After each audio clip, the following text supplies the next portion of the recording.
Yeah, Bakari and Melissa, people that were living in this park, some of them say they've been here for 300 plus days. They were served a trespass notice on Friday, advising that if they do not leave the park by 9 o'clock today, they would be deemed to be trespassing. Now, what we're showing you right now, Albert is zooming in on some of the abandoned tents that are off in the distance. Those people took the city up on their offer and went to a shelter. So city workers are now dismantling those tents, but there are still 7 people who are refusing to leave, and they say they'll continue calling this place home until they can get some sort of a deal with the City of Toronto when it comes to proper housing. These 7 people said that they are afraid to go into shelters due to past experiences. They were subjected to violence and to thefts, and they don't feel that it's a safe place to go into. And they've said that it would be a rinse and repeat. If they went into a shelter, they'd be out of the shelter, and then they'd be back on the streets again. So they had a meeting with the City of Toronto this afternoon, and I spoke with one of the people staying here in the park, one of the 7.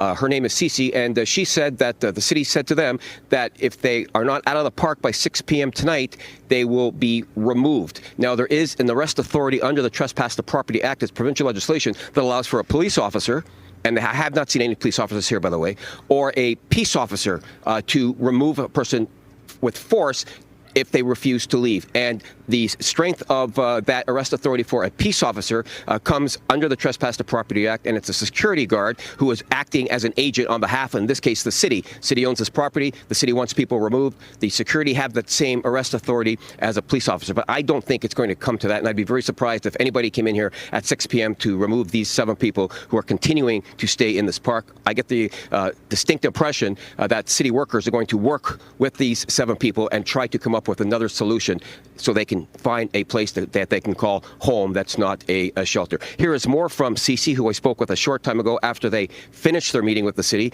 and here's more from a person from the City of Toronto as well. Let's listen to both.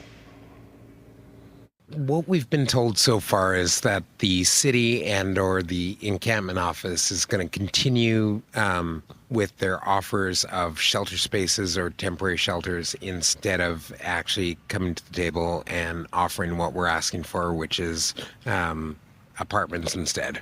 They've decided that they think that they can continue to whittle us down, but we're deciding to stay fast and wait for a proper offer instead of being willing to give up and hopefully get something in the future. Staff have been here almost every day for over 200 days.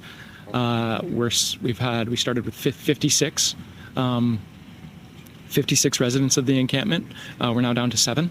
Who have accepted indoor space, and that work continues in earnest with the collective. Still meeting with residents, still trying to understand their needs, still trying to connect them to the supports that they need.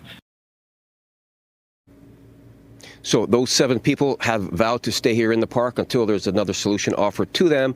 They are expecting the 6 o'clock time frame to come and go, and they said they'll deal with it if, in fact, somebody tries to remove them by force. Okay, we'll see what happens when those timelines come up. We appreciate that update, Steve.